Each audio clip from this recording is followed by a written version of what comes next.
Welcome to Story Time at the Rubest, a weekly podcast about the Bonnaroo Music and Arts Festival. And then...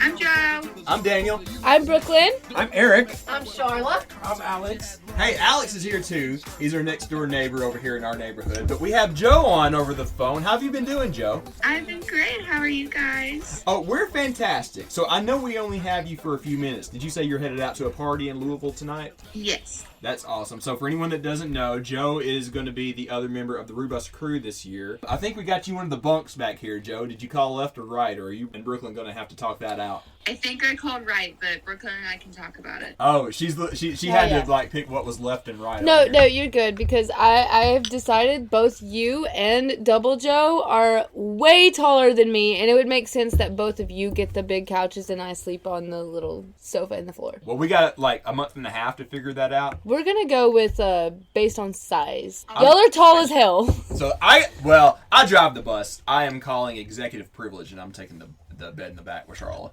Yeah. As long as I'm at Bonnaroo, I don't give a fuck. Same. Eric and Ben, how have you guys been? We went to Panoply today in Huntsville. Yeah, so that's our arts festival here in town. Right. How'd you like it? It was great. I mean, the crowd was kind of small, but we spent way too much money supporting our local artists. Oh, really? But that we did. Well, Joe, you're an artist that people can support as well. Do you still have your stuff online? I do, yeah. Where can people find it? So it's on Instagram. It's at Magic Moon Hippie, and magic spelled with a K at the end. You did a fantastic piece of art about, I had a drink, so remind me, who was the dude that passed away about 3 or 4 years ago, the rapper? Mac Miller. Mac Miller, yes. I love your art. That's one of my favorites that you've done. Have you ever thought about doing prints of that? Because I feel like it would sell pretty well. I would 100% buy a Mac Miller print. Before, yeah. You did? Amazing. Okay. So people can find that, where again? It's Magic Moon Hippie on Instagram, and it's spelled with a K, so MAGICK. And everything's available for print too. So perfect. You guys... Can I trouble you to bring something that we can show people at Rue? We can put it up in the window of the bus. Oh yeah, I was planning on bringing a lot of stuff down. Yes. Period poo. I love doing that. I love putting some artwork in the windows so people can see it as they drive by. So yes, please bring some of yours. So I know we only got you for a few, so I'm going to ask you about this before we go to everybody here in a moment. Joe, I feel like you are probably my top expert when it comes to the EDM portion of the Bonnaroo lineup this year. So there's a couple that I and many others, I imagine many in the bus right now, are going to be going to go see Disclosure and Flume. Those are probably the two biggest. But what are some other recommendations that you have for things that people should be checking out? So I'm actually, I was looking at the lineup when you messaged me earlier and trying to see, some of the smaller names. G. Jones is going to be really good. And I'm actually really excited. I love when I look at the lineup and, see something I didn't see before. Of the Trees is going to be there. Yes. They're really wonky. I love their music. They're such a vibe.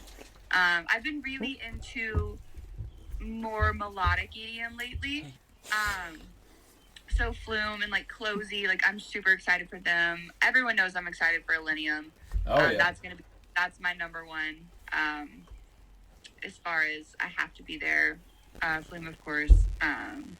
And then BTSM, I actually just saw them in Columbus, and they are awesome. They throw down so hard. So I definitely really want to see them again. All right, awesome. You know another recommendation I have, I don't know if you've listened to them. Have you checked out Lane 8? That's one of my favorites that's playing this year. I haven't. I think they're going to be at Forecastle too, because I looked at that today. They are. I'll have to check. Yes, I believe so. That's kind of like my jam. That's kind of like the stuff that inspired DJ Catless. So do me a favor. I'm going to give you some homework. Check out Lane 8. It's kind of like the more low-tempo, kind of more housey stuff like I like. Maybe not your ballpark as much, but I think you might like it. Yeah, I like a little bit of everything. As long as it's not drum and bass, we're good. Okay, yeah. Drum and bass. Is drum and bass more of a 90s thing at this point? Is it kind of outdated?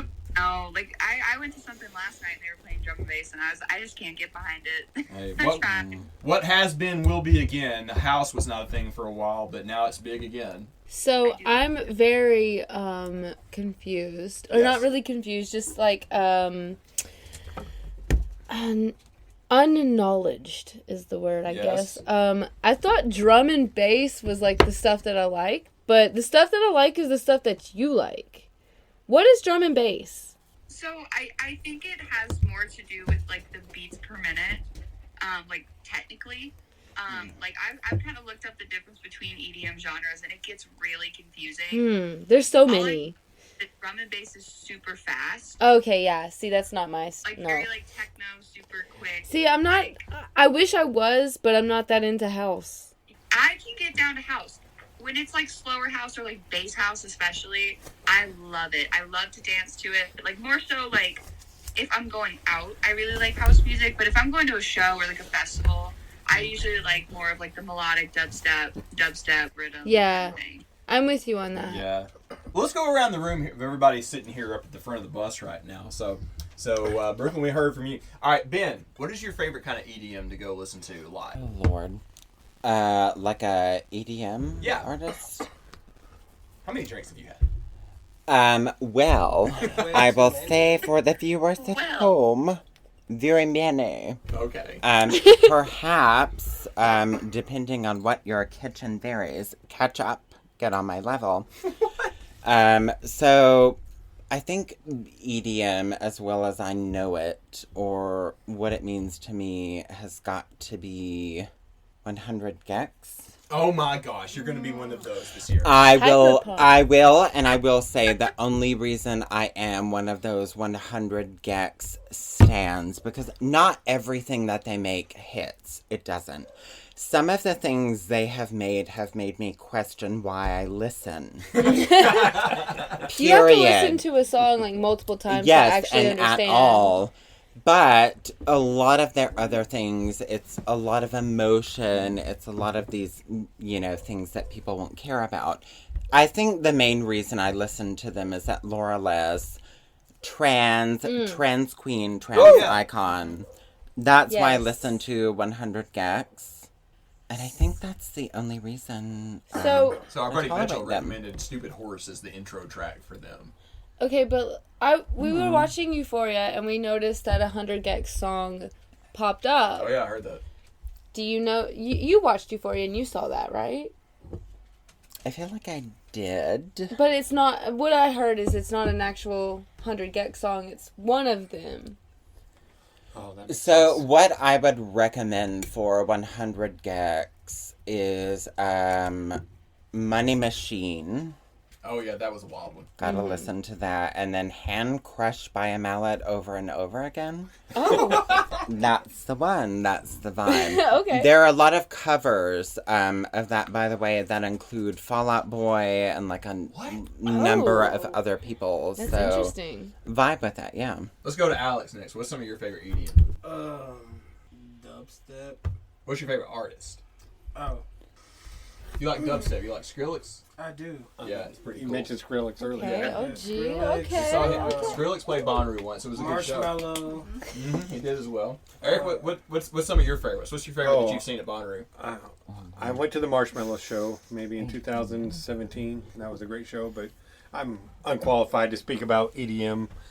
Oh, For me- nobody's unqualified. For me, it's Definitely not. I'm walking around Bonnaroo late at night, and I go by the other or another tent that's playing it, and I was like, I'm vibing with this. Okay. And then I was like Nostradamus a few years ago. So you just wander around until you find something you vibe with. That makes That's right. sense. That's a good outlook. Charlotte, what about yours? What's your favorite you have ever seen on the farm? So this is going to be an unpopular opinion. Oof, get ready. Charlotte's got a hot take. Here we go. I still really like Dead Mouse. Oh. That's Musically. not an unpopular... Musically. As crazy as it sounds, that's not an unpopular I enjoy opinion. Dead Mouse. And They're I really great. like house music, and I really, really miss Calliope. Oh, That was yes. Like 4 a.m. Girl, you need to go to Okeechobee because would the enjoy Insidia is what it was called. Is basically Yes. stuff you Calliope. could really get down to. Joe, we have especially got to get you to Okeechobee. Oh yes, ma'am. I feel like, yeah. I feel like a lot of what's there would really be up your alley when it comes to EDM. No, all the videos I saw, it was like, I need to go there You would- next year. Yeah. You would absolutely thrive. So, Joe, hearing what everybody was kind of thinking when it comes to EDM this year, what would you recommend us all as a group go see? I mean, you already know I'm gonna say Millennium. I think everybody. I think we need No, come on, you can do better. How about we all go see Flume together? Because you know we're going to anyways. Well, no, we're all gonna go see Flume, but I was looking for like an actual trying to see someone that I didn't say before. I have a suggestion. I have really been digging 100 Drums. Yeah, I think I've listened to a couple songs, but I think it's her, right? I think so, yes. Recno. I think everybody would really. Ooh, yes. Yeah, No. I've heard some He Recno is songs with fun. Flume that are really cool. Yeah. Yeah. Okay. Right. I think that's a wonderful suggestion for both us and anybody that's listening. Yes. That's one that hasn't Recno really been is talked about great. a lot. Yeah. Good call. Yeah, I haven't heard anybody mention that. Recno does Yeah, stuff like with Cherub and those I- Grizz. Yeah, Recno Yeah. does yeah. does like a lot of collaborative stuff. Yeah, good call, Joe. Yeah. Favorite Grizz songs is with Recno. Yes, Awesome. yes. Well, Joe, do you have to run? You said you had a party tonight? Yeah, I do. Someone's actually on their way right now to come pick Oh. some stuff up. Aww. Well, thank you for your help with this. I wanted to talk with you about that specifically because I really think you are like one of the top people as a go-to source for EDM. at Bonnaroo. Yeah. Absolutely. So be thinking about that. We'll hear back from you because you're going to be with us a lot because you're riding in the bus this year. So everybody come Yeah. meet Joe and see her art at the Wednesday night party. Brooklyn, what's up? Joe, I'm looking forward to going to see Millennium with you. Do I personally like Millennium? No, but do I want to go with you? Absolutely. Yes, girl. You on the floor? 100%. Yeah. I will be there for you. Joe, I think I'm it'll be looking fun. forward to going to see Set the Sky with you. Ooh, Oh. yes. Sky's gonna be fun. Yes. I can't wait for that. Awesome. Well, we can't wait. Joe, we got a lot of plans. I think you're going to be coming up to our place a couple of nights before Rue so we can kind of pregame and rest up and be ready and everything. Girl, we're looking forward to it so much. Can't wait to have you up here. Yeah. Have fun at your thing tonight. We love you. We'll talk to you soon. Yes, I'll talk to you guys soon. Love you all. Kisses. Mwah. All right. See you, Joe. Woo. Thanks to Joe for coming on and tell us about EDM stuff. I really wanted to cover that. I don't feel like it's gotten enough attention, and I really trust her as like the Oh, go-to. she's Absolutely. amazing, yeah. She's been following this kind of stuff for years and years.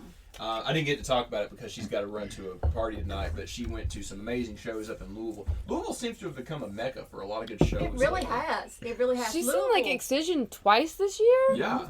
Louisville's such a cool town. Like, if you guys haven't been to Louisville, like, it is just an amazing town. Like, I highly recommend if you're looking for like a good like weekend trip, like if you're in the southeast, like Louisville, definitely check out Louisville. And you wouldn't think that, but Right, exactly. Like, you would not think that. Yeah. Like, it's just so random, but Louisville. and Yeah. I personally haven't been, and I'm still waiting to go. Let's go.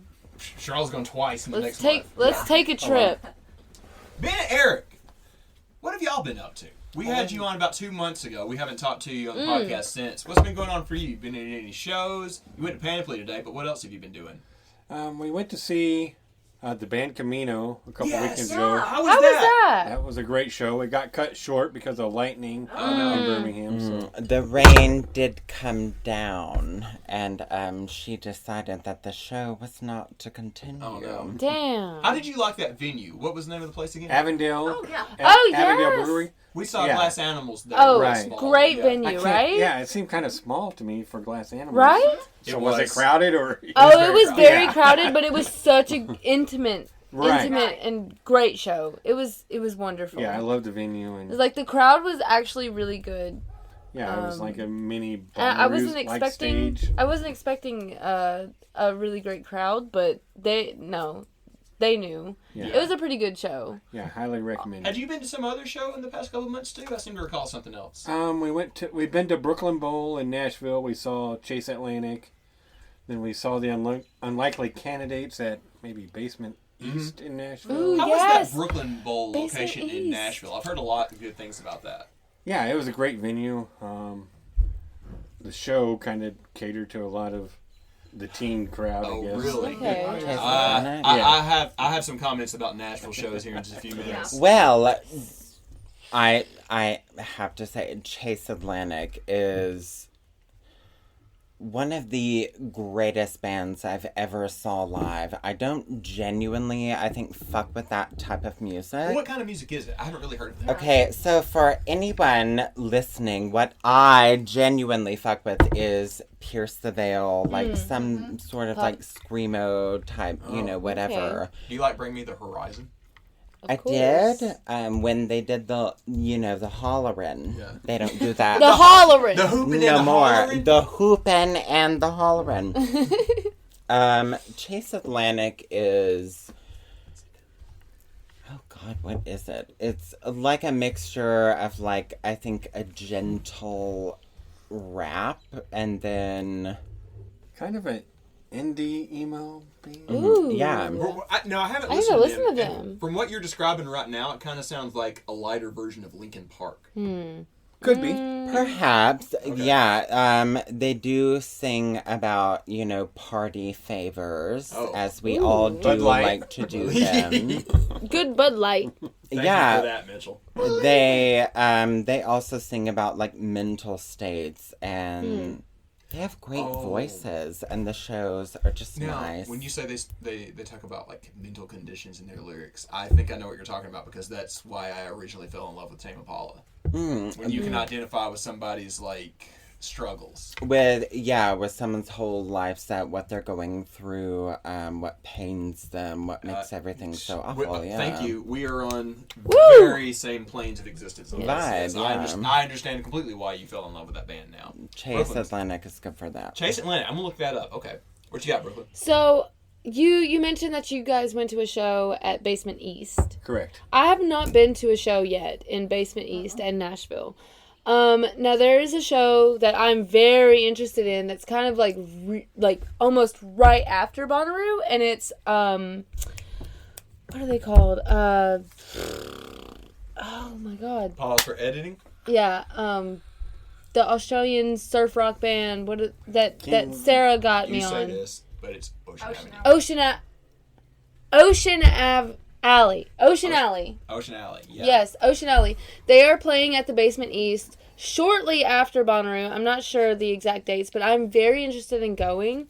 I just haven't found anybody that I want I to feel go like you with. like them, My boss had been to a show with her daughter recently at the Basement East, and she said it was pretty cool. How would you rate that venue? Oh yeah, it's an intimate venue. Mm-hmm. It kind of reminded me a little bit of Mars Music Hall. Okay. Really? About that same size? Yeah, the size. So it was. fits about maybe 500 people tops, Correct. give or take. Okay. That sounds awesome. If anybody wants to go see Ocean Alley with me at check 'em out. Basement East, fantastic band. If you like that kind of music, it's kind of like a surf rocky band from Australia. Basement East, yeah, I'm down. That sounds awesome. Okay. Well, Brooklyn is looking for a concert, buddy. Yeah. Yeah. So that's in the East Nashville neighborhood, around 5 Points, 5 Points Pizza, 5 Spot. all Yeah, that kind very of stuff. similar. They rebuilt it. Yeah. So I've been told. Did Due it to get hit by those, that tornado? yes, years ago? it Okay, did, yeah. and they have made it better. So- So I've heard. Speaking of Nashville, me and Charlie got a few things to tell everybody. We went to the Jack White show at yes. the Ascend Amphitheater Yes. last night. Yeah. I love Jack White. He is one of my favorite living musicians. Last night was a reminder that he is perhaps the greatest guitar player alive right now. Oh, most definitely. Yeah. Awesome. I can Ascend agree. Amphitheater, I like a lot. Oh, by the way, we hung out with David Bruce, who does Yes. the I Am Bonnaroo project all night last night. We met him at a bar beforehand, and we sat with him at the show. Fantastic time with him. He's the sweetest dude.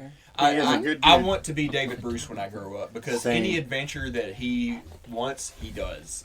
Drives all over the country for all these kind of crazy things. I told him we were going to Burning Man, and I almost talked him into going. He's going to Oh, wow. do some photos there if we can find a way to get him a ticket. But I love him to death.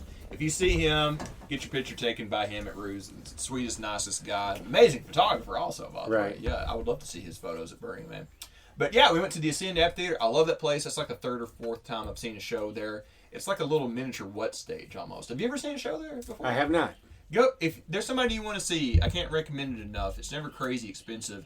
Half of it is seated. The other half is like general admission in like a field, kind of like at the wet stage. Okay. So you just put a chair or blanket down wherever. You can chill. You can move around if you want to. It's the middle of town. Yeah. In Huntsville, we have our own amphitheater The opening up Orion. soon. Yeah. Did you So, get tickets for any of those shows? I have not. Dave Matthews is coming up. That one sold out. Yeah. I did. Okay. We got a fantastic new amphitheater. Charlotte and I drove by it earlier today. It looks like a Roman Coliseum. Right, we're Awesome. getting a lot of good bands. We're getting My Morning Yeah. Jacket and Dave Matthews. Yeah, I got tickets for. Jack White's coming to Huntsville. I only Okay. paid I think Really? $60 or $70 a piece for pit tickets for my morning jacket at the end of the summer here in Oh, Huntsville. wow. Yeah, I That's a can't good wait. deal. One of mine and Charlotte's collective favorites. But yeah, the Ascend Amphitheater Nashville, great. I'm going to be honest about something. You know how I am. I like to be always positive. I don't like to be negative. I'm going to be truthful about something, which is kind of in between. Man, the crowd at the Ascend was different than I expected for that Jack White show. Like, I was spoiled that we saw him in 2014 where there was like such a symbiotic relationship. At Bonnaroo. At Bonnaroo, yeah. Last night it wasn't the same crowd though. It was I a little don't quiet. know if it was just where we were sitting or what, but the crowd around us were just not into it. They were just not into it. It was like a concert at the Pops. People chilling and having their wine at the show, you know. Huh. That's not a Jack White show. No. Yeah, well, I will give it up to the couple of rows up front. They were partying hard and jumping definitely, around. They were definitely. loving everything that he was playing. And I was too, dude. But I was like, when he was playing like Dead Leaves on the Dirty Ground, Right. he did like a much heavier, more rockier version. And I'm like jumping around. I'm looking around like, oh, I'm the only guy doing this. Like, it's kind of strange. I'm like, I thought Nashville was Music City, dude. Somebody, was it you that were telling me earlier, like when we were hanging out in my front yard, like the crowds may have changed post-pandemic a little bit? Oh no, I was talking to Ben Wells on the phone, actually, one of our Patreons. He was telling me that. I'm sorry. I've had a drink or two. Like, I'm not remembering things. He said that. He told me that post-pandemic, you have a lot of different types of crowds going to shows, and maybe they aren't as like heavily into it as they were pre-pandemic. Which actually made a lot of sense to me. Yeah, that makes sense. And you know, I think also we're just spoiled on going to good festivals. We are. I honestly prefer, by far, the vibe at a festival over an individual show at a venue. Very much so. There's It's a always the vibe.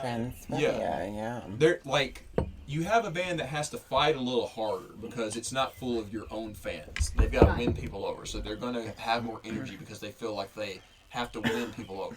And then the crowd, especially at Bonnaroo, is up for anything, and because they're in another dimension in many different ways, let's be honest, like they're going to be more into it. It's just a better atmosphere for me. That's just my opinion, though. What does everybody here think? I mean, I think if it's your favorite band where you know the words to every single song, and the set list is going to be bigger, obviously at an individual concert than at a festival. And if you're up close, and I think that's more your thing. But still, I get the festival vibe where you can see multiple bands at the same. Yeah. I agree. Like if it's like your favorite song, you're gonna have to vibe one way or another.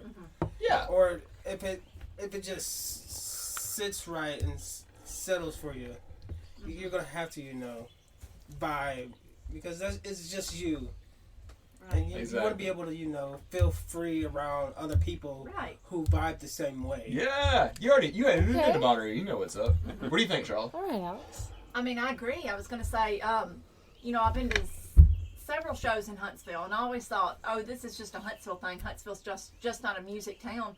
But now thinking about it, the shows I've been to in Nashville, a lot of them have the same crowd problem or crowd, where the crowds are just not as into it as when we go to Bonnaroo. It might depend on like the location and venue because I've been to shows at the 5 Spot in East Nashville where it's kind of wild up in there. Like they're very, very good about booking talent at the 5 Spot. You know if you're going over there on a weekend night. Well, I know. Pre or post pandemic, anyways. And but just there's to a give good you an band. example, when we went to that Dixie Chicks show a few years ago, and people were just sitting down, golf clapping.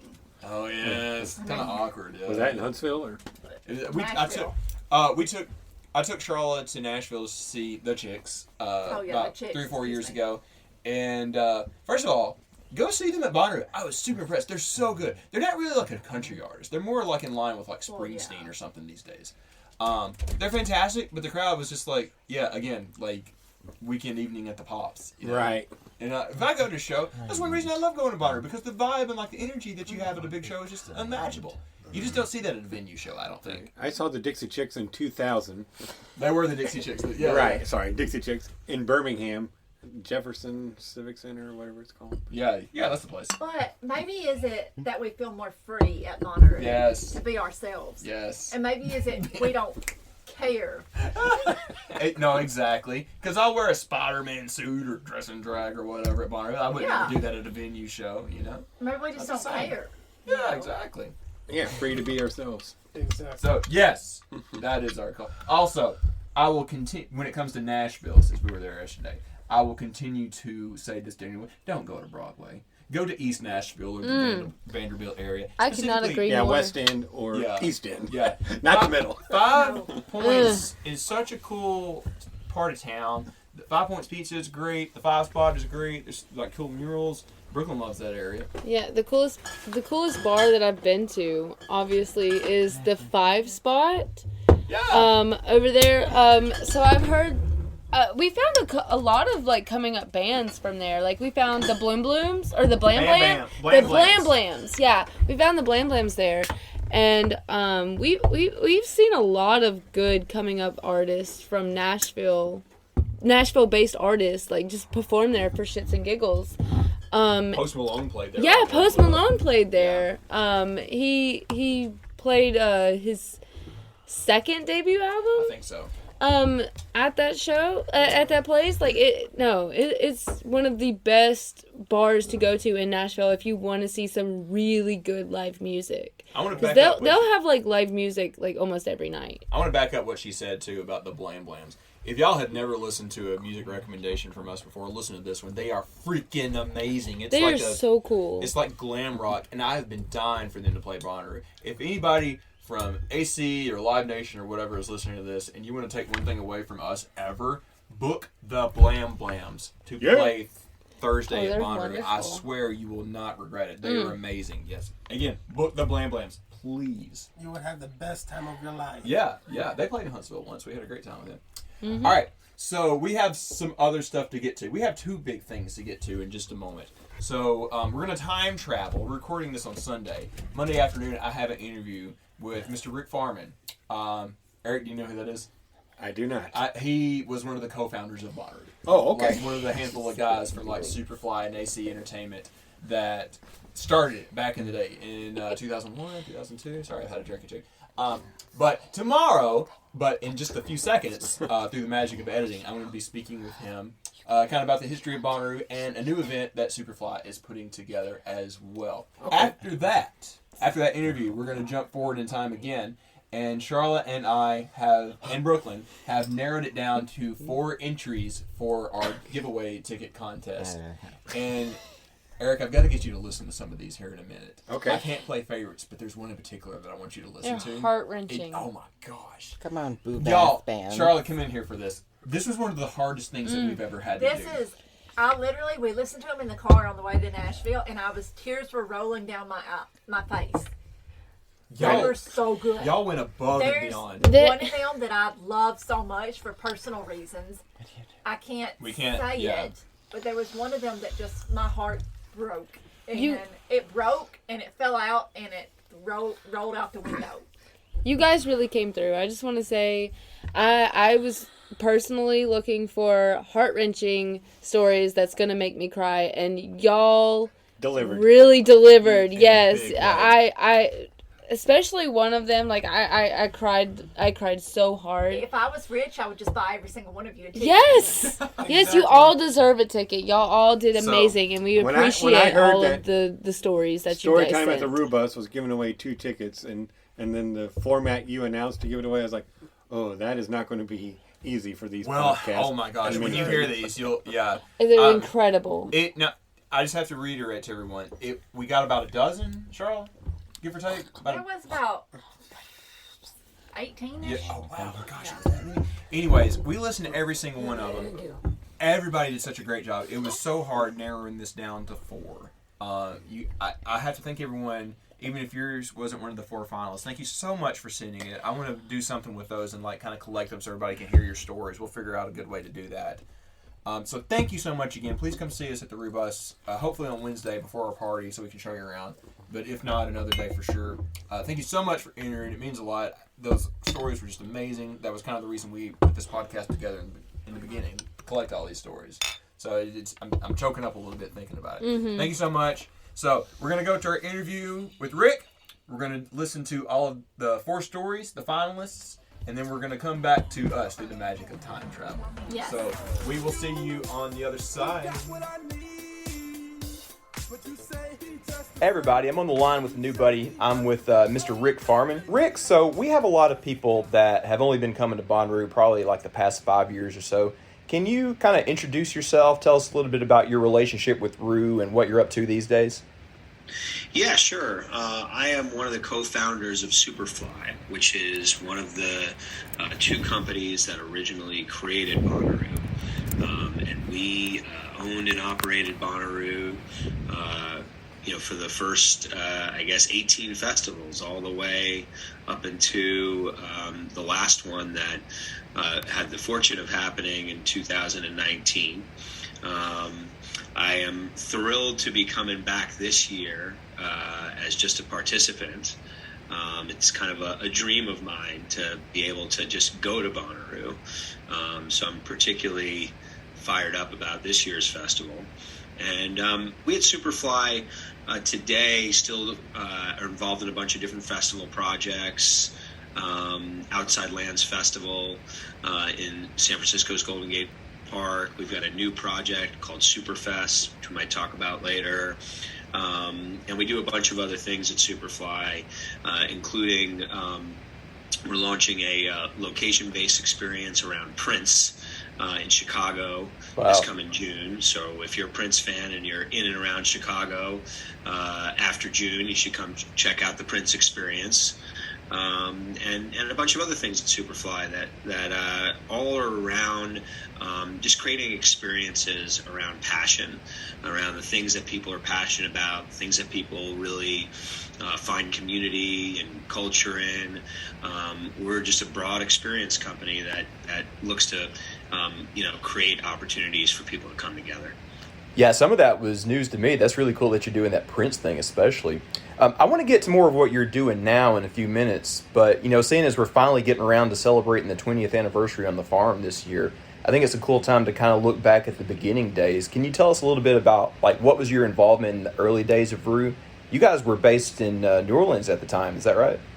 Yeah, so the origins of Bonnaroo really came on the Superfly side from us being concert promoters in New Orleans. And we started this when we were in college. It was, 4 guys who had a passion for music and who were working in and around clubs and bars that had were strong with the music scene in New Orleans. And just started putting on concerts initially during Mardi Gras and Jazz Fest. And that was sort of the early DNA around creating something that was a special event. We did other concerts, from time to time, but the thing that we really, felt was our calling was these, experiences where we could bring lots of different bands together to New Orleans, all of those Mardi Gras and Jazz Fest time periods, and create like a real branded special event. And as we were building that stuff, we were going to a lot of festivals, both domestic and internationally. First and foremost, for sure, was the New Orleans Jazz and Heritage Festival. We were going to that on a regular basis. One of my partners was going to see a lot of the big European festivals. I was going to a lot of the smaller jam-orientated festivals like High Sierra and Berkfest, and Telluride Bluegrass, and things like that. And certainly one of the big things was, we were going to a bunch of the Fish festivals, and we were seeing how they were, constructing their events around their community. And so that was really the soup of things that was going on around the time. We came up with this idea of, hey, if we could get, all of the acts in this emerging rock scene, this jam scene, all together in one place at one time, and we could put acts around that core that were either referential or that had been, inspired those, that music, that we felt we would have a recipe for something unique and special. We certainly had no idea that it would be around for 20 years, that it would, have the impact that it's had in people's lives, ourselves included. We just, at that time thought it would be a cool thing to do, to kind of bring this scene and community together in a place that, everybody could kind of let their hair down, camp for 4 days, and, have a big old party. And that was really kind of the volition and the mindset and the background to, what we created. So I feel like a lot of those things you mentioned, like some of the kind of New Orleans inspired things like Jake and Snakes and parades, and like a lot of the stuff from like those old fish festivals have stuck around for like 20 years. Like we still have and love those things. Something that I think may not have been around as much in like the early days, and you tell me because you was there and I was not, is a lot of the community involvement. So like, I mean, you have us that's doing like this podcast and a lot of things, but you also have like the parachute people that have the Roo Shoot, Camp Red Roo that has like one of the biggest events out in the campgrounds with their beer exchange. Back in the early days, was stuff like that a thing? Did you think it was going to become a thing later on? So, early on, it was a lot less organized, is what I would say. And, there was a lot of elements of what you're talking about that were coming through, the traditions of, the Grateful Dead parking lots and the Fish parking lots and, the entire sort of jam scene. So there were like communities, of people that were, kind of, had things that I think in ways kind of felt like what we've seen develop more formally today. But certainly, there was no culture of Bonnaroo because there was no Bonnaroo. So it took, a time. It took people to sort of have those special experiences at the festival and feel like, I want to join in this. I want to actually do something to, create, another element of the event, and I want to do it myself and take that initiative. Yeah. So again, there were things, like there was a lot of vending, for instance, in the parking lots and things like that, like you would have at a Grateful Dead show.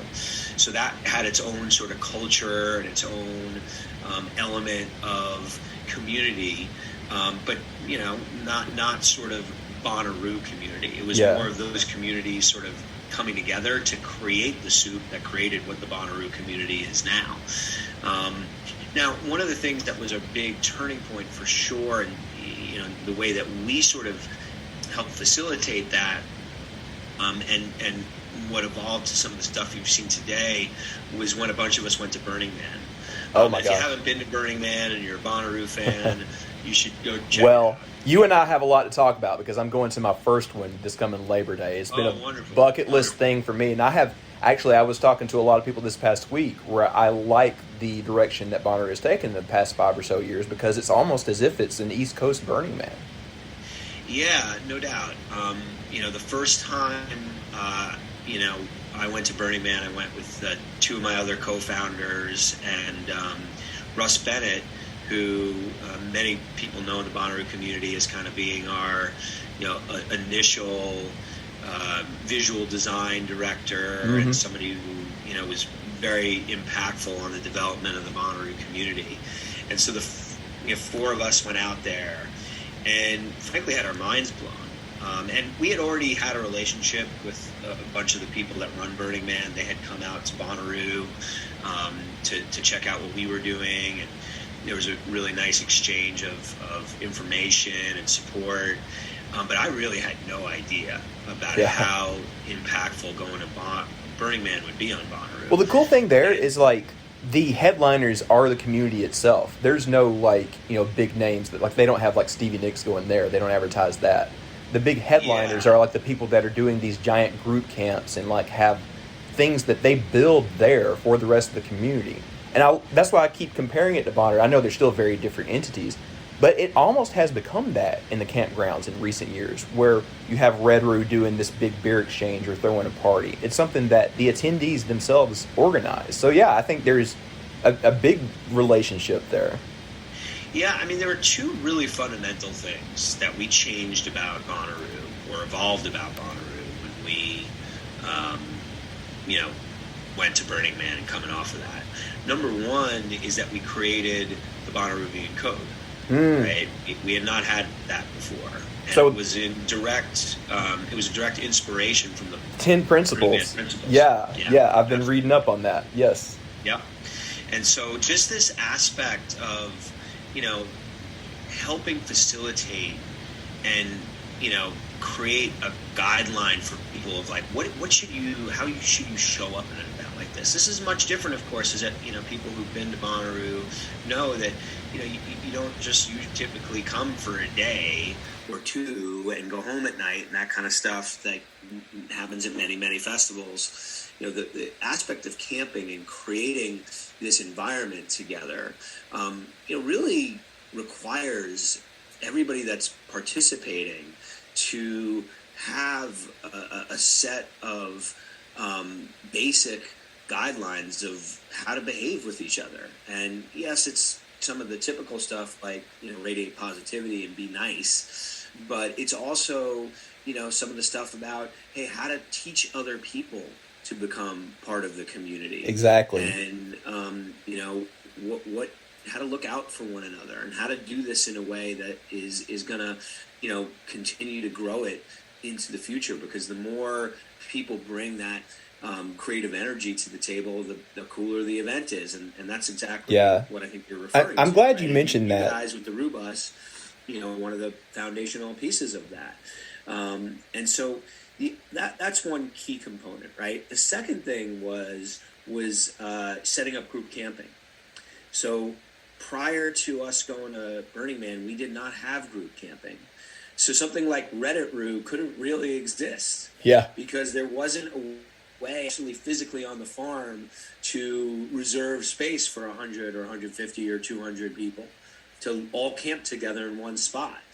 And so that was one of the real enduring legacies of that collaboration with the Burning Man people, was for us to sort of see that value in making sure that larger groups can congregate, because those larger groups are the ones that really can, in a Burning Man style, facilitate its unique crowdsourced community-driven programming that really does add a whole really important, really meaningful layer to an event. That is a lot different. And I think Bonnaroo now is kind of in the middle, right? It is both a traditional music festival where, you see bands on stages and there's a schedule and you kind of know what you're getting in that regard, which is different than Burning Man, where there is kind of nothing like that. And, Burning Man, where you have, these themed camps and you have this sort of people just working all year to, create something of value for the community. And so I think it's a beautiful marriage, frankly, of, what's amazing about, in so many ways, the global festival market and certainly the American festival market. Yeah, absolutely. I'm glad you mentioned that, because that's something that us and Red Roo and Wu-Tang Clan and many others have been trying to do.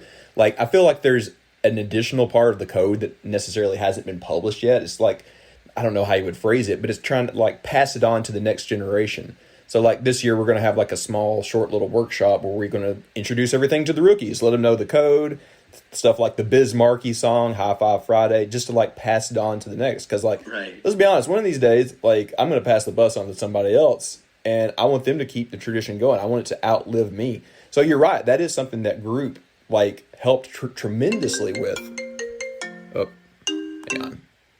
That'll be an edit. All right. 1 second. There we go. So yeah, I really appreciate that you guys did that. And I feel like something else that you brought in from Burning Man was the group that has the big red beetle. We love that thing. I miss seeing it as well. Yeah, the Walter group and Calliope. And the Red Beetle, that was a direct, influence of Burning Man on Bonnaroo. The Walter people, who are based in Phoenix, Arizona, wonderful people who have created these, amazing vehicles and amazing sound systems, have a very prominent camp at Bonnaroo. At Burning Man. Mm-hmm. And, when some of our creative team was looking to infuse some of those type of elements, they were ones that we already had developed a friendship with. And so it was a very natural thing for them to come and be a part of Bonnaroo. I have now been to Burning Man a bunch of times, and the last time I went, my experience was really, amazing in that I now, knew these folks, and I got to see sort of the full-blown Walter experience at Burning Man, and what they do there is incredible. They throw an amazing pink party. I think it's on Tuesday night, which I went to with my wife. That was just really a special moment. They're really, it's really cool to see a group like that, have kind of bridge the gap between those two events, and to see them create such happiness in people when you see their vehicles and when you get to experience their sound systems. Absolutely. So, like, kind of change base a little bit. Like, these days at Bonnaroo, it kind of feels like the community has much or even maybe more sway in the direction of the festival than the actual staff. I mean, we're of course going to talk about your new Superfest project in a moment, but from a regular festival perspective, how much can you tell us about how organizers listen to the community that comes year after year, I think that we were always pretty attuned to it. It's hard sometimes when you're in the bubble of producing something like this to know, what information, is relevant and how to kind of stay in touch with it. I think one of the things that was really fortunate for us is that, a lot of the people that came to work for us, especially during sort of the core Bonnaroo years, were people who were, from the community, right? Mm-hmm. They were passionate Bonnaroo fans who had really meaningful experiences, and that's one of the reasons they sought out an opportunity to work with us. So we had quite a few people, that were really true fans and that could really give it to us straight in terms of, is this idea a good one, or is this policy, or is this, thing that we're doing going to have a positive or negative impact? I think in general, we all, would always spend a lot of time just trying to talk to people. And, you read some of the stuff on the internet, the message boards, and some of the social media stuff. And, of course, you've got to be, thoughtful about how you digest that, because sometimes, the kind of nature of discourse on in those forums can be skewed. It's kind of like a Yelp review. Sometimes when you look at it, you're going to see like the most vocal or upset people. Yeah, that's right. And so you kind of you use it as an input. You don't weigh it more heavily than it needs to be. But it's not. It's important, and I think the people that are part of the festival now, I think all have that same sort of mentality. They've built their business on being responsive to fans, Mm-hmm. right? We all work in this industry in service of the fans. Yes, it's a business. Yes, people are trying to make a lifestyle and a living out of it.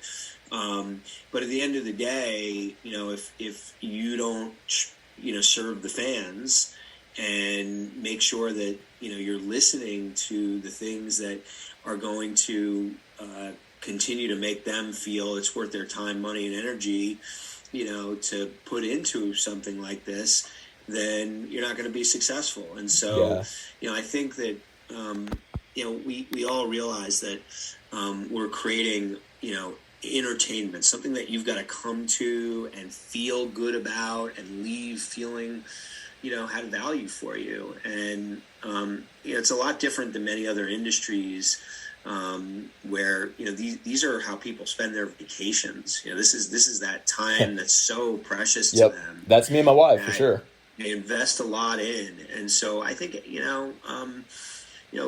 all of the people I know that are, have been and are currently involved with Bonnaroo really have that same volition. Mm-hmm. And I can tell you, like a lot of us that come year after year that have been coming for like around a decade now, we've kind of taken it upon ourselves, like, hey, there's a lot of cool stuff that we want to see, but we also want to contribute. So like that's why we're hosting a big Wednesday party at the bus. That's why like a lot of other of the group camps are holding big parties or Rushoot is doing big activations, because like we want to be part of it. We want to contribute a little bit to something that we're all taking away from.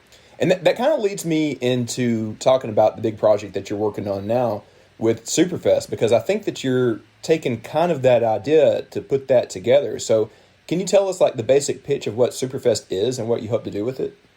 Yeah, so Superfest is a newly launched community that's mission is to come together to create a next generation festival. And the idea of it is that, it is leveraging the passion of the festival community to build something with them from the ground up. So rather the typical thing that happens when, somebody's like me, a promoter, a producer, you sort of figure out all the details in advance, where this is going to be, who's going to perform, what the ticket price is going to be, what the, all the different facets. And then you announce it out to the world and you put tickets on sale and you see if, people, embrace and want to support and enjoy what that creation is. That's the typical model, right? That's how we started Bonnaroo. That's how we started Outside Lands and other festivals that we've produced. Here, we're sort of reversing that. We're starting with the community. We're saying, hey, come and, join our, Discord channel, come and join our Twitter feed, and start participating in what you want a festival to be. Now, a lot of this is happening within the context and the paradigm of what is kind of called Web3. And what Web3 really is kind of an evolution of how communities can form and come together. You essentially utilizing sort of a lot of the base concepts of crypto and cryptocurrencies and sort of that mode of creating value and organizing. And so we were looking at a lot of these Web3 projects that, in a similar fashion, were coming together to start a restaurant or start a golf, or create a golf course, things that, sort of felt very much similar to us in this aspect of, hey, let's put the community together first and have the community inform what we're going to do. And so essentially what we're going to invite people to do is become co-founders of this festival. And it'll be, the best way to think about it is that you kind of buy a membership. You buy into being a part of this community, and then the community uses those funds to, guided by the community to create an experience, in this case going to be, a festival hopefully in 2023. And so right now, we're really just kind of putting together this initially. As I mentioned, we've started at Superfest, and that's with the E as a nod to Web3 in the fest. So SUPERF3ST. So at Superfest, if you want to go to our Twitter handle, you can kind of learn more there. And, Discord is a platform that really initially came up around gamers communicating and building community around games and things like that. It's also become sort of the similar kind of message board, social media sort of platform for a lot of this Web3 and crypto experiences. And so we've set up a Discord in there, and it's organized by lots of different aspects of what we're trying to create, and lots of different aspects of music and music discovery. So it's a really new way of thinking about how to build a festival and an experience together. And so much of it is driven, around, some of the cultural elements and community elements that we loved about Bonnaroo, and that we love about, things like Burning Man that I mentioned that are, very crowd driven in terms of its, the content that's presented there. We're looking to kind of architect a similar thing.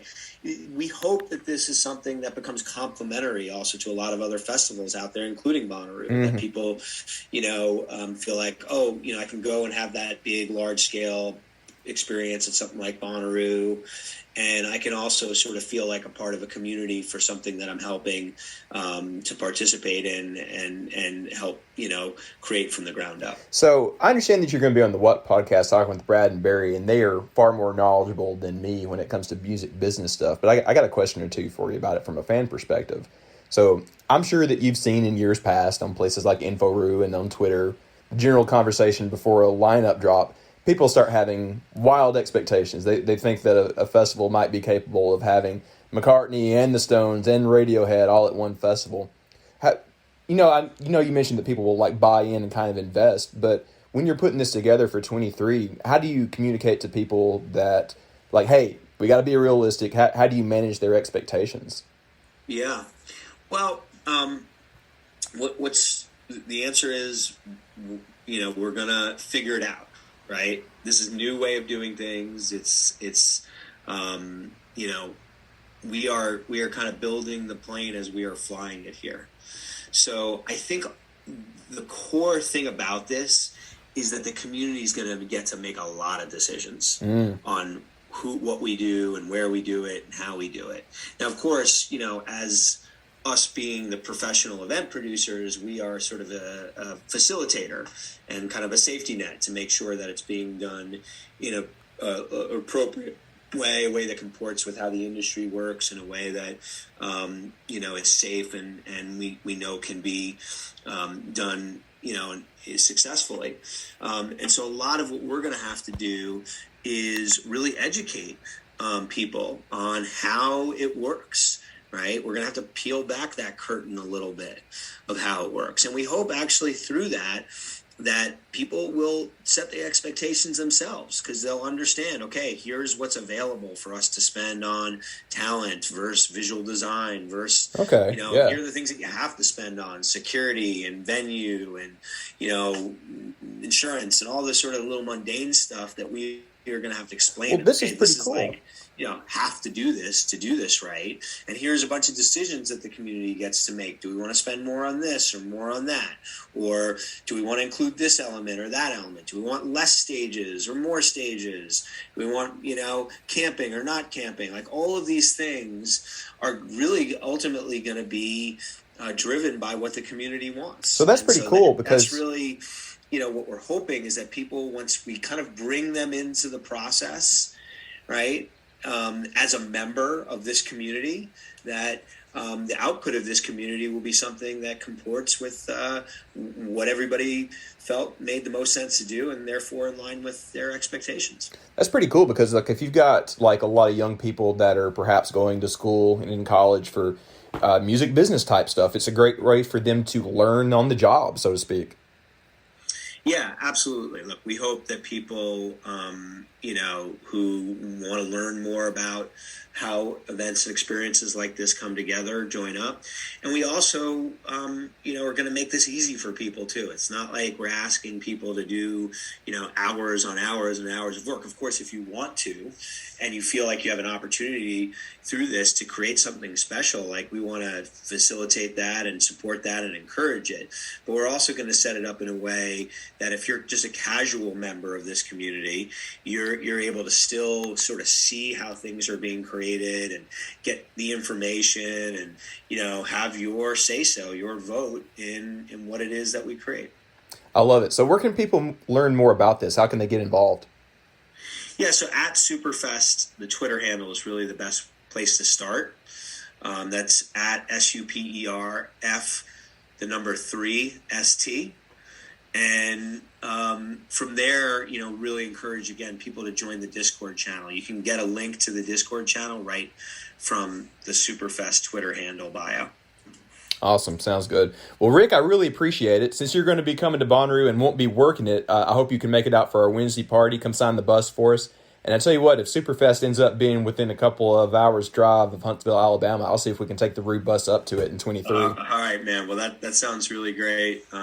We are so excited to be coming to Bonnaroo this year to hang out with everybody.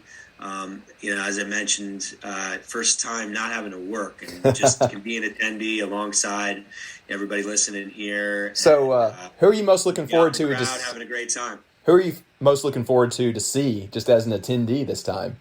I'm really particularly excited to see Tool again there. That Tool show that they Oh, did man. in, I want to say it was maybe 2017 or something like that, was been a while. really one of the best headline shows that we've had there. So I always love seeing Tool. I'm really excited for Herbie Hancock because I'm a crazy Herbie Hancock fan. Obviously, seeing Stevie Nicks will be pretty neat, at a festival like this. War on Drugs, definitely been getting into those guys a whole bunch. Love their new album. Mark Riboulet, that should be really fun. So yeah, just in general though, more than anything, I'm just excited to be out there and hanging with my friends and some family that's coming with me, and just kind of get to have that experience of not having to be anywhere at any particular time. And one other thing that will also be really cool is seeing Jack Atnoff's Super Jam. Yeah. Probably a lot of people don't know this, but we used to manage Jack's band Steel Train for a little while, and the first time he played Bonnaroo, was kind of related to that. And we know it was a special experience for him back then. It was kind of a breakthrough moment.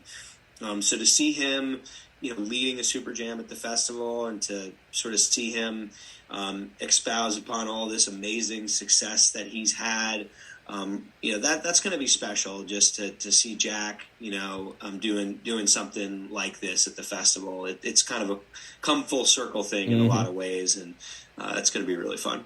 I'm looking forward to that one because they're branding it as the 1984 Super Jam, and I'm aging myself a little bit here, but that was the year I was born, so I got to go. All right, there you go. Oh, and my other recommendation, I am losing my mind, man, about King Gizzard and the Lizard Wizard. I hope they give them a long set. You got to go check them out. Yeah, I've heard great things about them. Well, Rick, thanks so much for hanging with me. I can't wait till we see you on the farm. Come see us, come sign the bus, and I think we got more nerd shop to talk when we get there. Awesome, man. Right on, right on.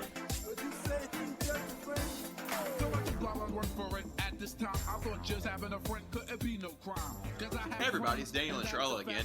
Real quick, before we jump over to our contest entries, we wanted to shout out our Patreons. Charlotte, do you want to call everybody out? I do want to call everybody out. Go for it.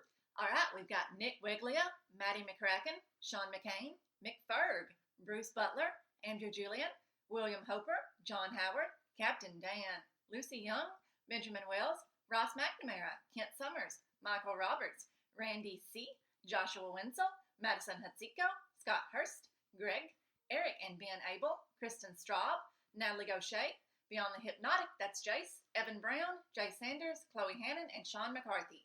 I've been able to talk to a couple of our Patreons this past week. It's been a lot of fun. I'm trying to catch up with everybody before we get to Rude. Do you know we got 6 weeks and change now? It's closing in. No, it's not. Yes, it is. Oh my gosh. Actually, this is going to release the second or third day of May, and that makes Bonnaroo next month. Yeah, Bonnaroo is next month. Yeah, Charlotte's freaking out just a little bit. But thanks again to our Patreons. Y'all know this already, but 80% is going to go to the Bonnaroo Works Fund. We'll make that donation here in just about a month, I think. And the remaining 20% is, according to our Patreons, going to buy a bunch of goodies that we're going to give out at the Wednesday party. Yeah. We got to do some shopping around this week, I think, for that. Yeah. Mitchell told me a good place to get some koozies, so I believe we'll do that. I'm very excited about the goodies. I think that we had a call and we had some very, very good ideas thrown out. Oh yeah, I forgot about that. Y'all will learn about that later. And Patreons, I think we'll hold a call here in a couple of weeks to just catch up with y'all too. Charlotte, let's jump over to our contest entries. We're going to let our entrants introduce themselves. You're about to hear 4. Make sure that you go to our Twitter. We'll pin the tweet with the poll. You guys will pick the winner, and we will announce the winner next week. Should we jump into it? Yes, let's do it. Let's go. Hey there, so my name is Veronica. I have never been to Rue before, but I was hoping to bring my best friend this year. We had been planning this since the middle of last year, beginning of last year, something like that. We have been wanting to go to a festival together for so long, and we were like, Bonnaroo, that is the festival we want to go to. That is our vibe. But unfortunately, a lot of financial humps got in the way, and we decided that we needed to hold off until next year, which sucks because we've been planning this since last year, and it just seems like things always come up and get in the way, and We just really didn't have the money to buy tickets this year. But ultimately, I would love to bring my best friend. She is the most hardworking person I've ever met. She just moved to Memphis about a year ago. She finished her bachelor's degree in music here. So she's a music lover. She finished her bachelor's degree in music performance, moved to Memphis hoping to get her master's in music performance, and then kind of decided to go a different route. And she's getting her bachelor's in psychology and then her master's in psychology. So she is extremely, extremely hardworking. She is so smart. She is so passionate. She has the best music taste out of anybody I've ever met. And this girl works harder than anybody, day and night, goes to school all day long, goes to work. She's a server, works super hard, gets off late at night, comes back home, does homework. Like, she never takes any time for herself. She never goes on vacations, never, like, does self-care days, gets a massage, facial, pedicure, whatever. Things like that. She just doesn't take time for herself. And so she was really, really looking forward to going to Bonnaroo this year because we really wanted to do something fun, but we just decided that we really didn't have the money for it this year. So if I could give her the news that I won free tickets for us, that would be amazing. I know that she would be so excited. She also is living in Memphis by herself. So, I mean, she's gotten to know some people now being there for a year, but it sucks being far away from home. She doesn't really know anybody. So anytime that we do get to spend together, we cherish. And we would love to go to Bonnaroo and be able to make a bunch of new friends. And since it's in Tennessee, maybe she would find somebody that would be close to her in Memphis. I would love her to find friends or family that she could just spend more time with, so she doesn't always have to be alone and working herself to death. So anyways, I don't know who you're going to choose, but even if you don't pick me, that's okay. I'm really glad that you listened to this, and I hope that whoever you do pick really deserves it and that they have a lot of fun there. So thank you guys. Hello, my name is Kiefer, and the person I'd like to bring is my best friend Peyton. I've known him for just about 10 years now, and I think he deserves a Bonnaroo trip. I personally went to my first Bonnaroo in 2019 with a group of friends, and while I was there, I kept telling them, oh my gosh, I need to bring my buddy Peyton here. I felt he embodied what Bonnaroo is about, and so many things kept reminding me of him.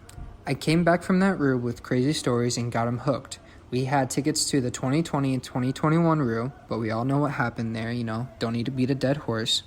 We even had plans to go to this Roo together, but before tickets went on sale, Peyton found out he was going to be a dad.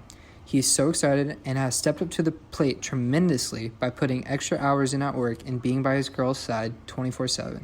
He's been saving every penny he can. He's going to be a great freaking dad. But with that being said, he told me he couldn't afford a Bonnaroo ticket, which I totally understood. He also sat out on a Florida trip a few of us guys went on last month. He's such a genuine guy, and if I could provide him a Bonnaroo ticket, I know he'd be so grateful. It'd be perfect timing before his baby's due in September and he has to be on baby alert. I've talked to his girlfriend, and she feels he deserves it as well, as he's been working so hard making sure she's not on her feet. He lives in Iowa, so I'd go pick him up, bring him back out to Tennessee where I live now, and take him to his very first Roo. I'd love for you guys to meet him on Wednesday night at the Roo Bus party and have him show his gratitude, because that's just the kind of guy he is. And yeah, I mean, that's pretty much it. I hope you guys consider him, and yeah, it'd be so fun. Thank you so much. Bye. What the fuck is Bonnaroo? I said, staring through the eye slits of a Jason hockey mask. Even through her thick eyeshadow, I could see my friend's eyes light up as she began to explain to me what this festival I had never heard of is all about. It sounded gross, it sounded sweaty, and it sounded weird. A camping festival baking in the summer Tennessee sun for 5 days wasn't remotely my idea of fun. I had always preferred bars, access to toilets, and most of all, air conditioning. So when she asked me to go with her to Manchester that summer, my natural instincts were to say, hell no. But I was Halloween drunk and heartbroken, so reluctantly, I said yes. 2 weeks before that, the longest relationship I had ever been in had ended, and it was not my decision for it to be over. The following months were filled with fake smiles and generally chaotic behavior, all in an effort to grieve and move forward, and all of it unsuccessful. It was only when Bonnaroo was just a few months away that the faded memory of me agreeing to go had resurfaced, bringing on a wave of anxiety of whatever I had gotten myself into. How was I to handle being around so many humans at a time when I still didn't feel like a human myself?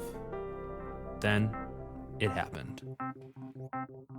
The Walmart parking lot with the old man in a rainbow Speedo blowing bubbles. The hippie screaming Happy Roo while holding a sign that mirrored his message on the drive-in. The magic when first entering Where in the Woods. The high fives on High Five Friday. The beautiful strangers I had signed my guitar. The roar of the crowd during Childish Gambino. The giant Jenga that we wrote Truth or Dares on. The best tasting watermelon we cut on Saturday morning. And most of all, the love that euphorically coated every inch of the air. There I am, standing by my campsite at the break of dawn on Monday morning.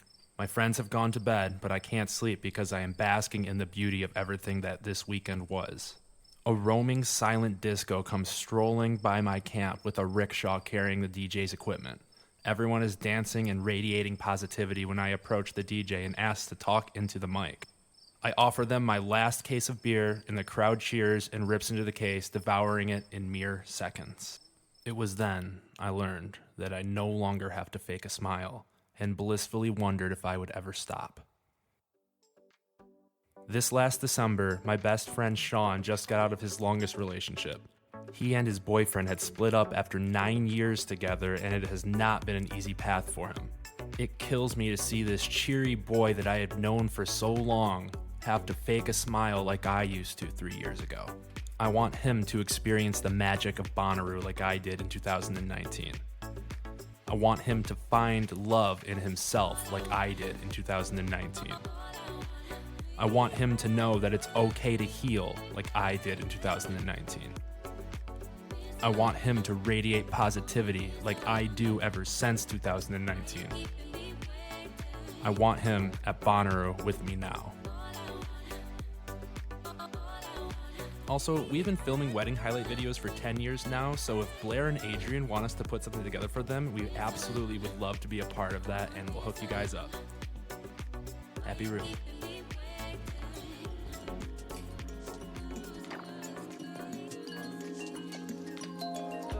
Hey, Rubus.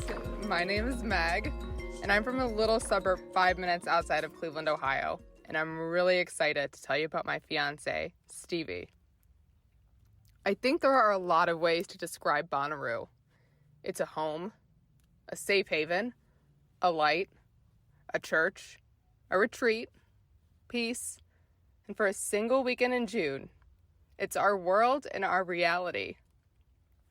My reality and perception of Bonnaroo has always felt too good to be true. In 2019, I left Bonnaroo yearning for more of it.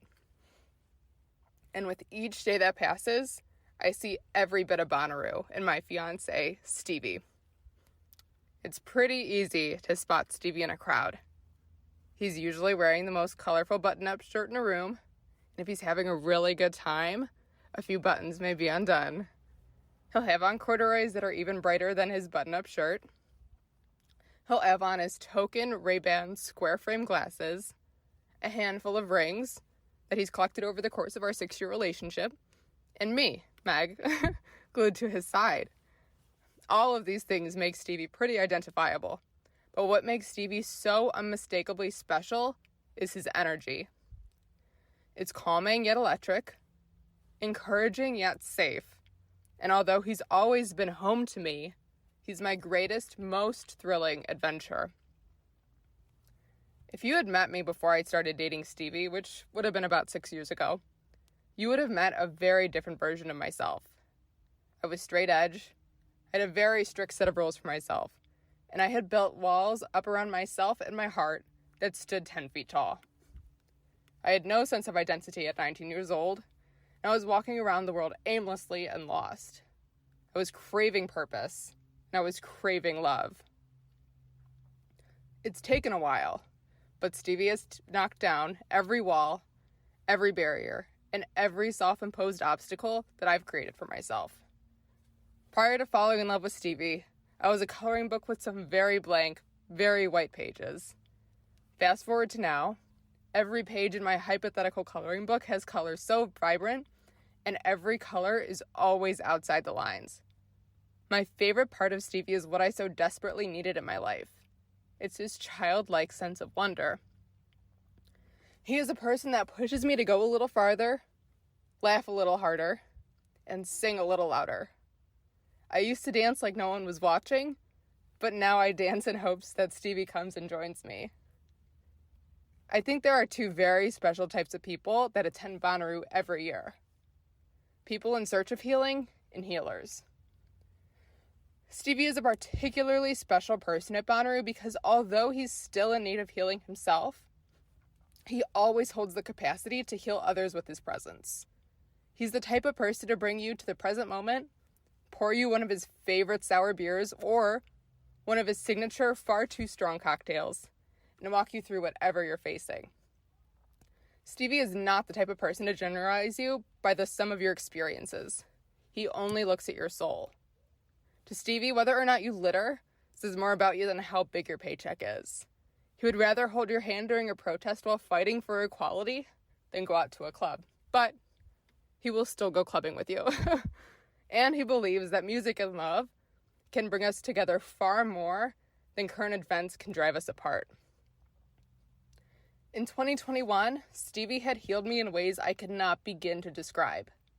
I had found myself and my safety compromised at the hands of another man. I was a victim, and that was not a title I wanted to hold again. When I came to Stevie about what had happened to me, he only held space for me.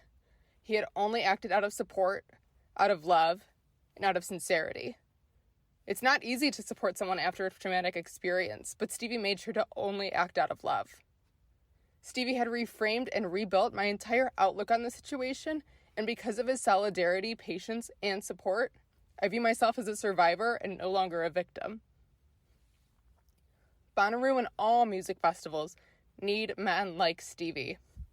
Stevie is an advocate for anyone who identifies as a woman and someone who goes out of his way to make sure the women around him not only feel safe, but are safe. He creates a safe space for all genders and all sexualities, and his safe space is such a beautiful thing to be a part of. I hope you all get the chance to meet Stevie at Bonnaroo. You can most likely find him laying down in his hammock, kicking back at the campsite, or chasing me around Centeroo. When you meet him, he'll offer you a drink and a chair, and I hope you all take the opportunity to pull up the chair he inevitably offers and have an unforgettable talk with my amazing fiance, Stevie.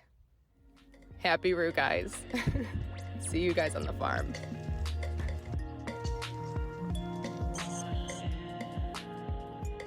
Thank you so much to all of our entries. Oh my gosh, I cannot believe we got that many. We got close to 20, is that And right? Yes, and it took like time and effort for people to actually like enter the contest. Oh gosh, yeah. So we do have to explain the mechanics of this a little bit. So by the time you hear this, or soon after, there will be a poll up on our Twitter at The Real Rubus on Twitter that will have all 4 of our finalists. Go in there, and Twitter only will allow one vote per account, at least until Elon does more, whatever. So go in, vote for your favorite, and after close to a week, we will know the winner from the poll, and that winner will get 2 tickets to Bonnaroo. You guys did amazing, by the way. Y'all really made me cry. Thank you for that. Seriously. I did not want to cry on a Sunday, but here I am, crying. Thank you.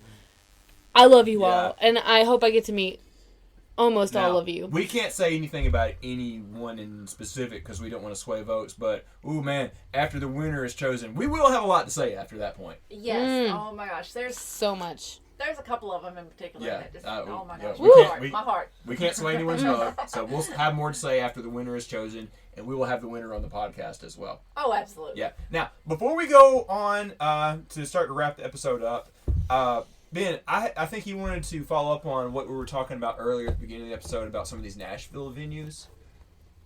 Yeah.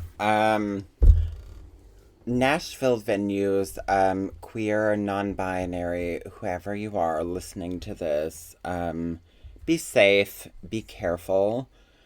Watch out for the bathrooms, I suppose. It's not always the most friendly in every venue you go. Use your common sense.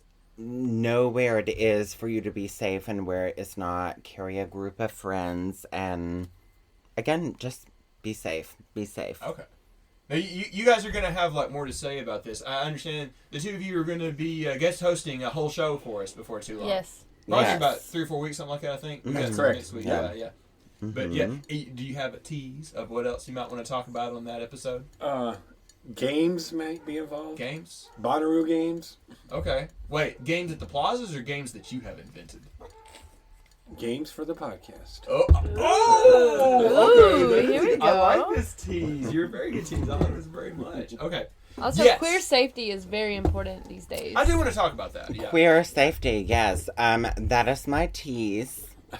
Come, children. Come and listen to the podcast. Queer safety. Yeah. We were talking earlier when we were hanging out in my driveway before we came in the bus to record. I am looking forward so much to the House of Yes. Their Yes. parties and a lot of the other programming that they do. I wish we could get one of them on to be a guest to talk about what they're going to have and kind Right, of like yeah. their whole. That would be Wishing you may receive. Charlotte, can I task that to you see if we can get in touch with them? Yes, I Yeah. know we follow them on Instagram. Yeah. So maybe I can shoot them a message. Send them a message. And if anyone is listening to this that has a connection to the House of Yes, we want to talk to them before Bonnaroo. They Excellent. are our favorite Plaza Entertainment. Yes. We will be over there quite a lot. You'll see Ricky the cat bopping up and down over there. But yes, we want to talk to them on the podcast and hear more about what they're up to. If y'all can get a hold of them, that would be nice. And Yes. we would definitely love that if you can. Yes, thank you, Alex. All right, we have had a lot this episode. I was talking yesterday. This is one of the top episodes of the year. You know, it was in the top 3 or 4. What's up, Brooklyn? I think we should do weekly picks. Let's do. Okay, we're running Yes. quick. I'm going to give everybody a quick minute to give us your pick. Brooklyn, you brought it up, so you go first. I will go first. Okay.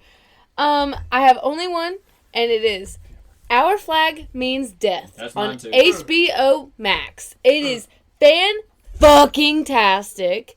Please go watch it, especially my queer Yes. people. I didn't want to spoil anything. I don't want to spoil anything, but like, I mean, it's on Twitter as like, all you have to do is just say gay pirates. That's all I have to say. Gay pirates. Go fucking watch it, please. It is so good. It has representation in all genres, and it is fan fucking And also tastic. Taika Waititi. Taika Waititi. What? I'm a little tipsy, so I can't say However his you name pronounce the correctly. person's name.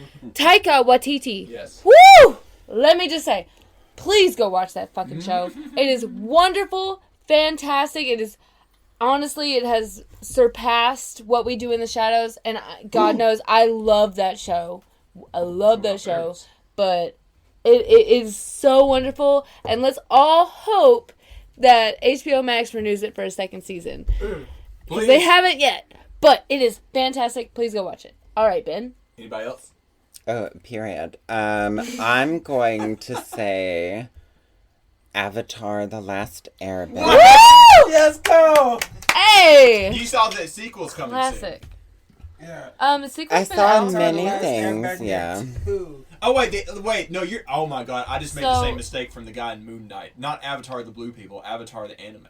Yeah. Oh, no, ma'am, not the blue people. We don't have time for that. Yeah, we you don't. know, M. Night Shyamalan did us wrong. I knew about that. But also, if you have a little queer in your blood, The Legend of Korra. Oh my god. I knew about that. I knew about that. Let's watch the girls Can we go just into send for the spirit Asami? world. No, Period. if I may say something about Avatar: The Last Airbender.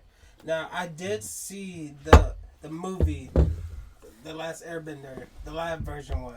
Now, if they Alright. could just make a second Period. one where they show I mean, I said No, See, you mixed Naruto with. It doesn't Oh, my bad. exist. If they could see, It doesn't if they could exist show because it's so whitewashed. Bossing say. I think that is Boss, a very. it's Yeah, a long, long Bossing way say. to Bossing Say, and it's a long, long way for them to make an accurate depiction, I wanna see- live action movie for that There is no war. series. There is no war in Bossing Say. The Earth King has invited you to I Lake want to see the Fire Laogai. Nation. go at it. That would be cool. Eric, you got a pick? Yeah, I got one. I got a new Bonnaroo band I discovered. Oh, please tell us. They're on the Who stage, Gold Park. Ooh, okay. An indie rock band out in Nashville, a 3-man band. And I looked them up online and I looked at their tour schedule. And you know what it says? They're actually playing in the campgrounds on Wednesday. Wow. maybe. Oof. The 15th? Oof. Yeah.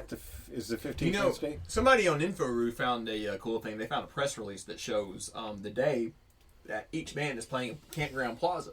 Okay. I forget who posted that, but also it was a different person had a cool hack too. They figured out they were basically able to do the math and figure out that King Gizzard and Goose were going to have extra long sets. On Saturday nice. night. Yeah.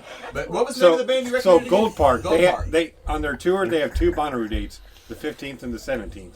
So I'm really looking forward to them. And then I've been watching this show on HBO Max called Winning Time.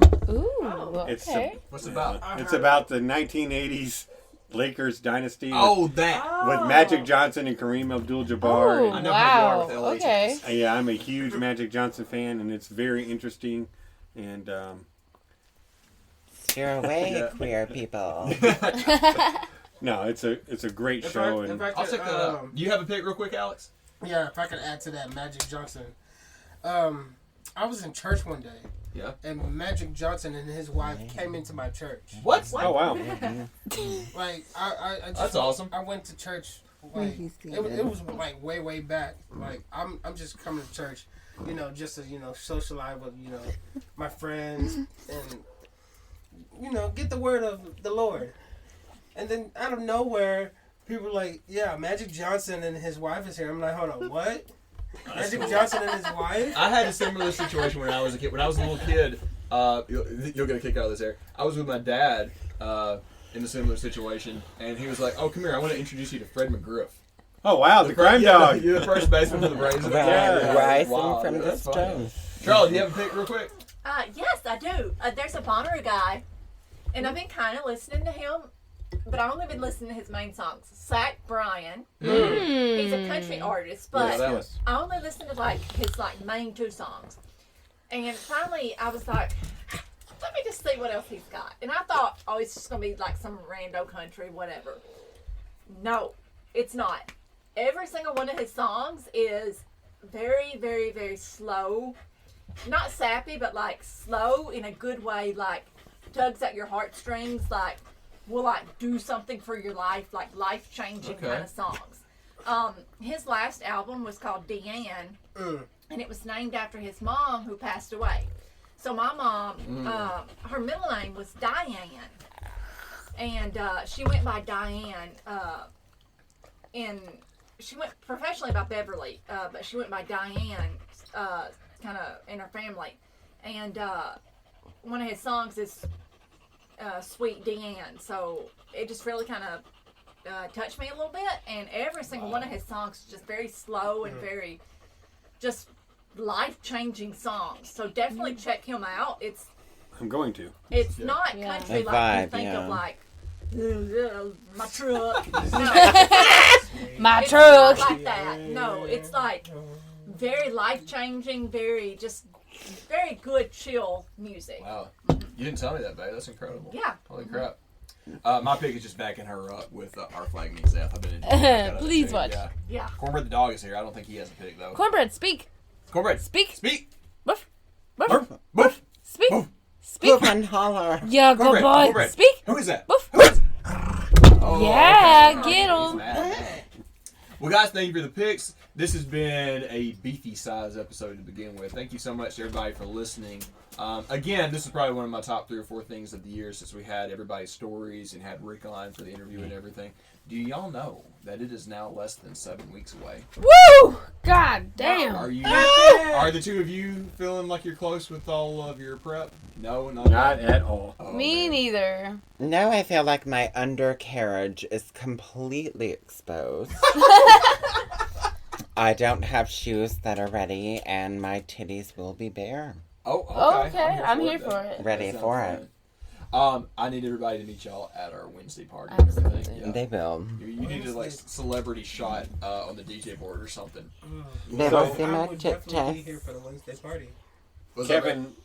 Kevin said that he thinks that you're going to be parked close to his. Yes, so So no, he- this is not 100% set in stone. I gotta wait and get this confirmed. I think I'll be able to on the phone this week. But the Rubus, hopefully, I will tell everybody more on this later. It will be parked at the group plaza. Right, that's So that was the plans. That was the in plan last September. year, and we had talked with Bonnaroo and said that, like, hey, let's just continue as we had planned last year.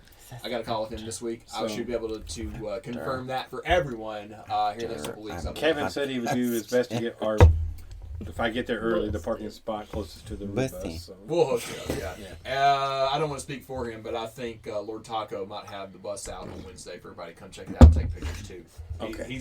He was worried that, like, oh, people want to see his VW bus, but it's always backstage. Right. So he's working on trying to have it up at least one night so everybody can come. So see when his bus. are you guys going? I almost The thought about Rubus- following you in. Oh, well, the Rubus will be pulling it. Wow, we're close enough to talk about this, aren't we? The Rubus will be pulling into Bonnaroo about 7 or 8 o'clock on Tuesday night. Okay. We will be rolling in that night and then parking. So you guys are staying Tuesday night? Oh, yes. The Rubus will be there from Tuesday night until Monday morning. We're going to be there the entire time. We've been waiting Period, poo. almost 3 years for So this. we're leaving Wednesday morning. Yeah. So we will be there early Wednesday to get ready for our party. I'm not putting up all of our outside camping stuff until Thursday morning because I know better. Yeah. Good choice. But yes, more information for everyone on that soon. But yeah, things are coming together very quickly. We're coming up pretty close, aren't we? Right. Less than 2 months, 6, 7 weeks. Can't believe we don't have a Seems schedule. surreal. Be s'mores. I don't know. Maybe. Yeah, we'll see. Anything else, guys, before we sign off? Be safe, queer people. Yes. We'll be at Bonnaroo at some point to collect you and keep you safe. I think I'm going Wednesday. I don't know when I'm going. If I'm not there, He knows where you're going. Daniel and Charla are wonderful people. The Get to know them. LGBTQIA plus community is very lucky to have people who is Oh.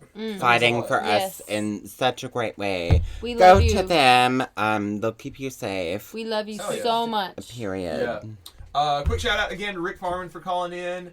Shout out to Catch Secor. He sent us a couple of things this week. The Old Crow Boys are on tour this week, and they were very hospitable to me and you, Charlotte. So when we saw them, they played Beastie Boys. Yeah. Oh, awesome. really? Go see the Old Crow Boys this year if you can. They've been real supportive with us, and Catch has been a good buddy. Any shout outs to anyone else? Shout out to the Frenches. We got some stuff happening with them. Always shout out to the Yeah. French. Okay, shout out to Cherub. Perhaps more to come on that. I don't want to say anything else just Okay, yet. okay. Spoiler Shout out, alert. I just want to say shout out to Cherub for being a fantastic fucking band. Yeah. Shout out to them for just replying to us. Yeah. Dude, Jason, y'all, yeah, he's been Cherub, you guys, if y'all are listening, y'all have gotten me through this week. I've been nonstop playing that do song. I know it sounds crazy, but if y'all know, y'all know. It's been fucking tastic. All right, this was a fun episode. I know it ran long. Thank you so much for everybody hanging out with us. We have around a month and a half until we're going to see you in person. I'm tired of talking online. I'm ready to see you in person. That's it, Charlotte? You know what's a good town? What? Austin, Texas. That's Yes. a random thing to talk about now, but yes, it's a great town. Avoid Broad Street. Yeah, similar to Nashville. Guys, that is enough. We will see y'all next week. We got an episode with you two coming up before too long. I think we're going to have Pondo on next Ooh, week. we love Pondo. Yes, I'm ready to talk to the man with the horns. You meant avoid 6th Street. Yeah, that's what I meant. All right, y'all, get out there and radiate positivity. We'll see you next God damn it. So I came to our college on a surprise visit to see my girl that was so exquisite.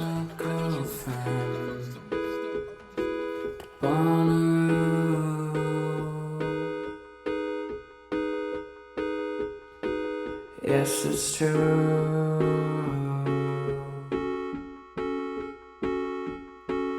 Yes, it's true.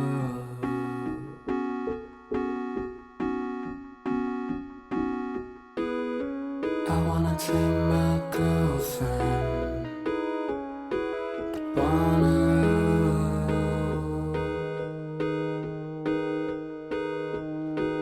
Yes, it's true.